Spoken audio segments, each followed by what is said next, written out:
Hello everyone, I'm Brushes and Bunnies, and in today's video we're going to be taking a look at the December edition of the SCRAWLRBOX. Before we get to the unboxing part of the video, I do want to say a few quick words. I'm going to try to keep it under 1 minute so I don't waste anyone's time, but I do want to say a few things because I have been missing in action for about 5 months now. 2019 just was rough. It was rough all around. Lots of emotional things and health issues and just things that are like, I don't know, really stressful that I've never had to deal with ever in my life before. I was gone for 5 months and it was longer than I expected to be gone for, but I did really have to take the time off. We did experience a death in the family in September, and the months leading up to the death and also afterwards were pretty tough in the fact that I had to process it. For those of you that don't know, I do live in Germany and I'm from Canada, so whenever anything happens over there, it's just really hard because I'm not there to be there. I'm just far away from everything, so that's where it gets tough to deal with. Anything to do with YouTube, art, social media, all of those things, I just kind of had to drop it. And I should have probably said something, but it just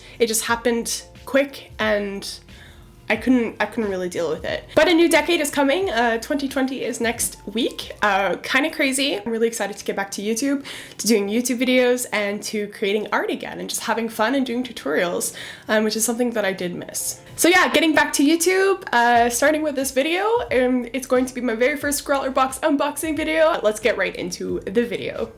The theme of the SCRAWLRBOX is shiny and metallic, and it states that this box contains the perfect tools to help you explore a geometric abstract world and get lost in lines, squares, and shapes. It does include a lot of products that have to do with this December theme, the first one being the Derwent fine art pencils, and these ones are metallic actually, and they look pretty cool, so I'm quite excited to try them out.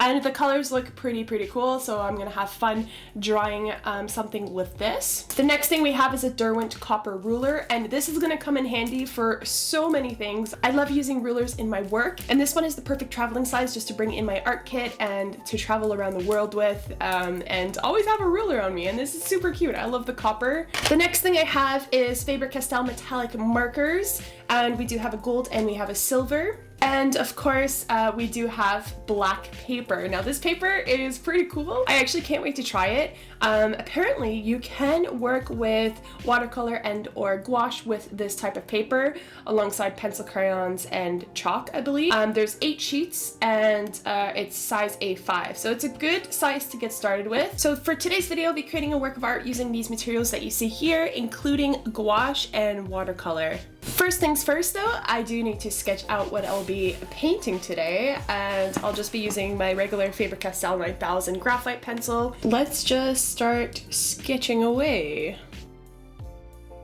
The ideal for this painting is to do something with the SCRAWLRBOX challenge, which is squared away, and basically create a work of art that has to do with this squared away kind of theme. Now for this, I did decide to do something that was a little bit more on the nature side. I am drawing a snake. It's going to be a white snake, and it's also going to have lots of floral design around it. And initially I did draw a circle around the snake's head, as you can see here, but I did change it to add, instead of a circle, to have squares in the background. The ideal for this would then to use the gold markers that were in the box to kind of just paint the background with some gold squares and or rectangles. It was now time to paint in the snake with gouache. I did use my regular Schmincke gouache. In this case, I did mix just the regular titanium white with the simple black color and created a gray shade and started filling in the layers. Now the snake did take a couple layers because you did see the paper come through.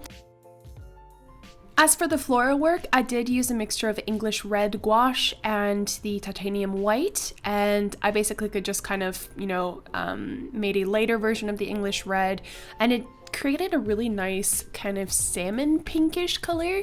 I didn't really want to work with bright colors for this. I wanted to try to stick to as natural as possible. Also, given the fact that the snake was already white, which is kind of flashy, and then there was going to be a gold background on top of it. So I did want to create just very nice, light, kind of natural colors for the floral work.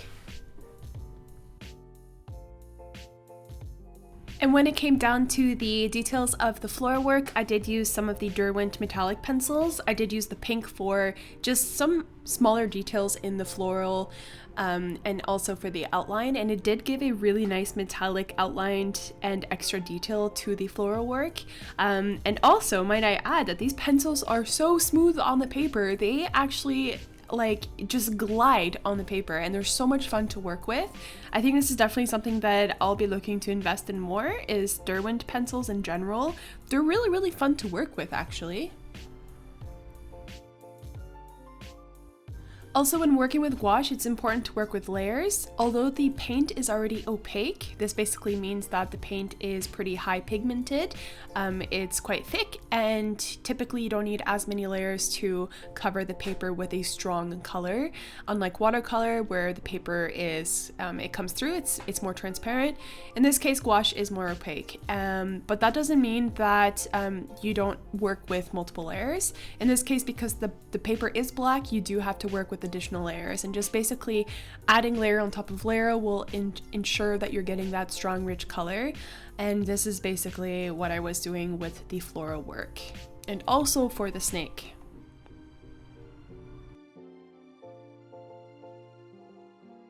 Also, as a tip, it's best that you let things dry in between so that the colors don't get muddy. In this case, I'm just using kind of the same sort of tones and also just wanting to get a gradient in certain areas. So I do paint while the paint is still wet, but in general, when you're wanting to apply a stronger color to a section, just wait till the paint is dry before you apply it. Otherwise, the wet on wet layers will start to get muddy and the color will just be completely off.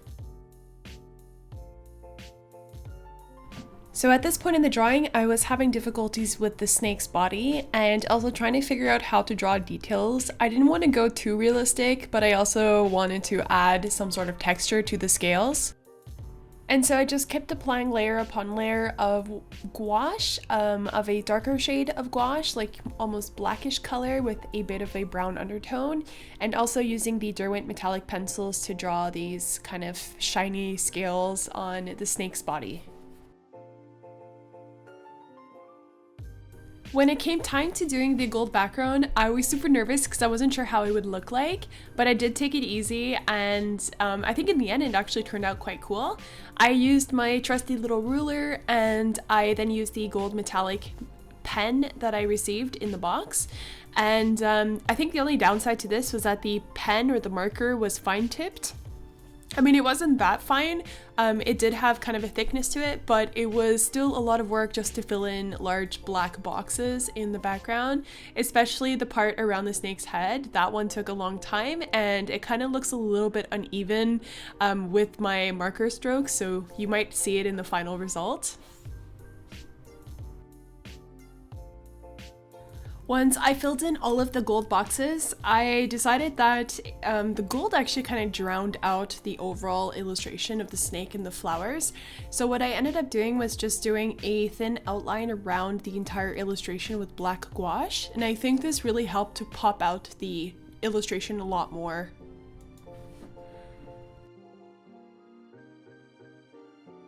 I also added bits of floral kind of floating around the background just to kind of put a seamless blend between the illustration and the gold background, just to kind of, you know, put things a little bit more together. So you can see there's like some flowers floating around in the gold. And as a last step, I did add additional rectangles near the bottom of the snake just because I thought it felt a little bit empty down there. So I did add a thicker rectangle and just basically a gold line in between to kind of just put the design a little bit more cohesive. And at the very end, I did outline the rest of the snake with black gouache and also with the gold marker around the bits that popped out of the gold rectangles. So in the end, this is the final result.